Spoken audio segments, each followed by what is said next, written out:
The city of Kelowna is 80% zoned single detached housing. If you want to do anything different with your property, you need to apply for a rezoning. Well, the city is working on a new program that could change all of that and could lead to some big changes in your neighborhood.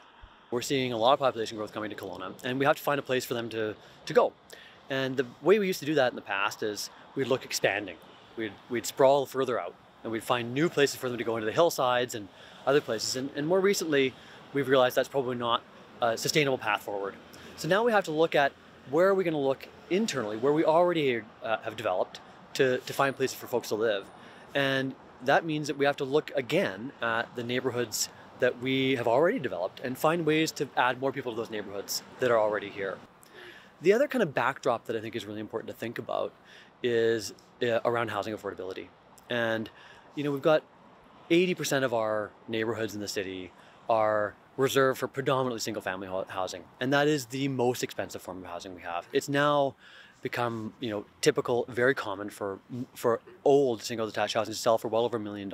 Most young people don't even imagine owning a single-family home now. Yeah, and when those neighborhoods were developed, those were neighborhoods for affordable family housing. That's what they were developed for. And that's not what they are anymore. So how do we kind of think about bring families and a bit more attainable housing that people can afford back into some of those neighborhoods again, and really reimagine what those neighborhoods could be to meet their original intent again for the next generation or two. So are we looking at this single family housing zoning? Is it headed for extinction? I think that's probably the wrong way to put it. I'd probably reverse it. And I'd say that single family housing zoning today excludes everything else. It's kind of made everything else extinct in those neighborhoods. So I would say what we're really doing is opening up choices, trying to explore adding more options. So that's not just single family housing you can do. You'll still be able to do single family housing, but you can also do a few other things. Right. So we've already seen a lot of the areas close to the downtown. We've seen all kinds of sixplexes, duplexes, every kind of plex you can imagine popping up. Do you see a near future where we're going to see that in other neighborhoods as well, where we haven't seen it in the past? Yeah, I think that looking at those kinds of solutions, whether it's a couple of duplexes or it's different ways of intensifying a single family lot, it could be a houseplex or it could be something else. I think that's the idea: is how do we look at that beyond just the areas that we've done so far and think about other areas of the city where that might be really suitable.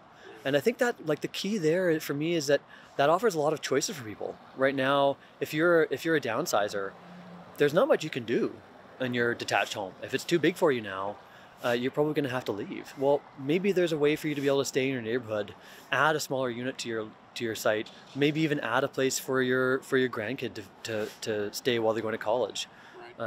These are all choices that we want to be able to add to neighborhoods so that folks can stay where they want for long. We can add more options for folks as they find housing in different parts of their lives. Kelowna is already changing really fast. Do you expect a policy change like the one you're working on to accelerate the pace of change? No, I don't think it's going to accelerate the pace of change. I think it might shift the kind of housing forms we see that change taking place in.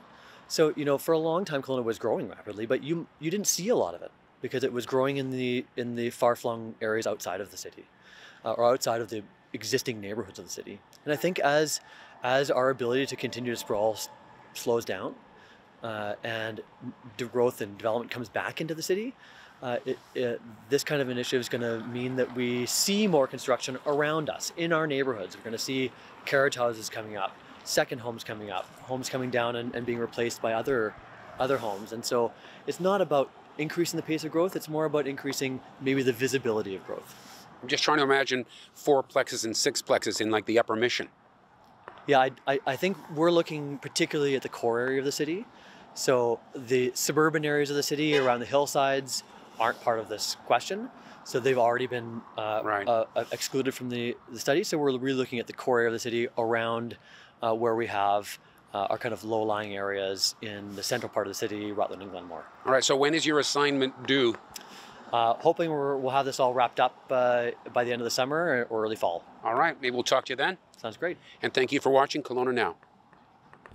Boom, done.